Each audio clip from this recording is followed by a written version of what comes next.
Radar एक तरह की रेडियो सर्च लाइट है जो किसी भी चीज को सैकड़ों किलोमीटर की दूरी से भी तलाश कर लेता है।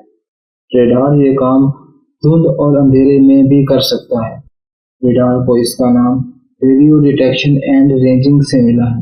रेडार थोड़े थोड़े वक्फे के बाद रेडियो लहरें अपने एरियल से फजा में फेंकता रहता है। जब ये लहरें किसी चीज से टकराती हैं तो वापस रेडार की तरफ पलट आती हैं और इन लहरों को रेडियो रिसीवर पकड़ कर ये अंदाजा लगाता है कि निशानी कितनी दूर है।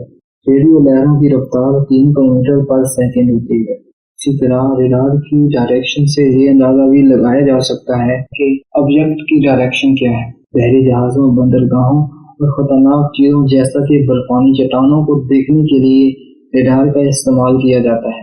हवाई जहाज में भी रेडार का इस्तेमाल कुछ ऐसे ही कामों के लिए करते हैं। एयरपोर्ट पर रेडार का इस्तेमाल जहाजों को आपस में टकराने से बचाने के लिए होता है। महकमा मौसमियात रेडार के जरिए मौसम में तब्दीली का अंदाजा लगा लेता है। रेडार के जरिए मसनूई सियारों और खलाई जहाजों की जगह का तयन भी किया जाता है।